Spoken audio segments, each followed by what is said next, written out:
નમસ્કાર. આજે આપણે સ્કૂલ અને બાળકના સંબંધો વધુ ગાઢ બને એ માટે એક નાનકડી ચર્ચા કરવા આવ્યા છીએ. તો ચાલો આજે આપણે મળીએ આપણા સ્કૂલના સ્ટુડન્ટ રિયાંશ ટીલવાણીના પેરેન્ટ્સને.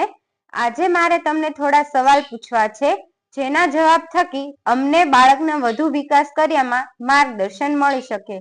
પહેલો ક્વેશ્ચન એવો છે, ફોસ્ટર કિડ સ્કૂલના આપના બાળકના એડમિશનના નિર્ણય લીધા બાદ તમે સ્કૂલથી કેટલા સંતુષ્ટ છો?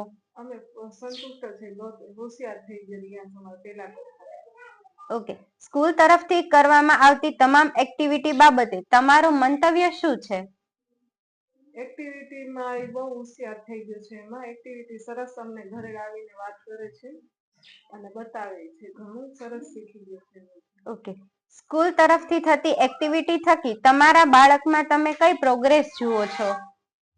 અમે ઘણું બધું શીખી લીધા છે. એમાંથી બધું વર્તનમાં સરસ છે એનું ત્યાંથી સ્કૂલ પછી.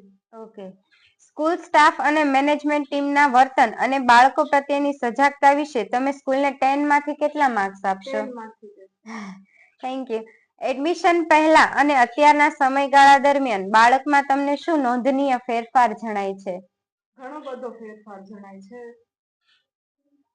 ફોસ્ટર કિડ્સ ટીમ સદાય દરેક બાળકને સમાન ન્યાય સાથે આગળ વધારવામાં માને છે.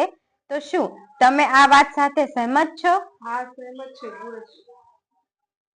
ટીમ દ્વારા પૂરી મહેનત લઈ તમારા કાર્ય કરવામાં આવે છે, છતાં પણ તમારો કોઈ અભિપ્રાય હોય તો અમને જણાવશો.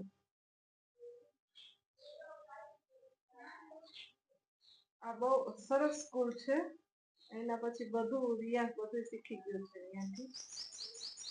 તમારા ગ્રુપમાં બીજા પેરેન્ટ્સને તેમના બાળકો માટે તમે ફોસ્ટર કિડ સ્કૂલ સજેસ્ટ કરશો? હા. ઓકે. મિત્રો, એડમિશન ઓપન છે. આપના બાળક સાથે એકવાર અવશ્ય મુલાકાત કરવા અમારું ભાવભર્યું આમંત્રણ છે.